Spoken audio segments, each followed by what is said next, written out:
J'adore effectuer des virages en court rayon. C'est un de mes types de virages préférés parce qu'ils sont dynamiques et surtout énergiques.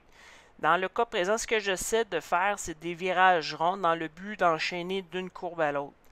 Et dans l'exemple suivant, dans une pente inclinée telle que le dernier pitch de la Waterloo à Bromont, j'exécute des virages ronds dans lesquels je cherche à glisser et de lier une courbe à l'autre sans freiner. Ça demeure un enjeu principalement lorsque le terrain est incliné. En quelque sorte, ce que j'essaie de faire, c'est de créer une déflexion. Ce que ça veut dire, c'est que j'essaie de créer une déviation d'un arc à l'autre, de sorte que ça me permet de garder une adhérence et également un appui sur mon ski extérieur. À l'opposé, de garder par exemple le haut du corps dans une seule direction vers la ligne de pente et que mes jambes bougent d'un côté à l'autre.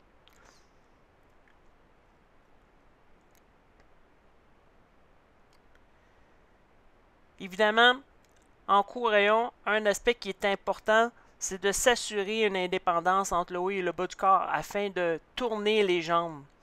Donc, évidemment, ce que ça nous prend, et ça c'est mon avis bien personnel, c'est une implication vraiment importante du haut du corps afin, par exemple, d'effectuer un planté de bâton. Le planté de bâton doit, par exemple, être assez ferme pour pouvoir créer un effet antirotatif, c'est-à-dire que le haut du corps demeure stable.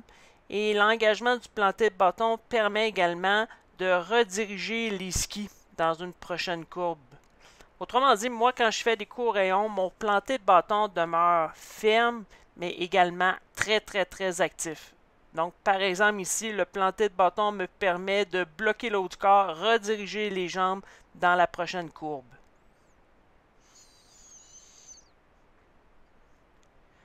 Évidemment, il y a une grande activité au niveau des abdominaux, dont les transverses, également les obliques, qui stabiliseront le haut du corps.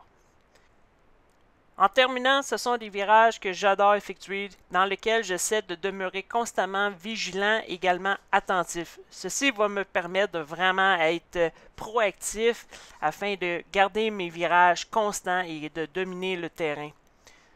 Néanmoins, je vous invite à pratiquer à plusieurs reprises ce genre de type de virage dans toutes sortes de conditions et éventuellement, ça va être une opportunité de pouvoir les tester dans un terrain, par exemple, bosselé. Sur ce, bon ski!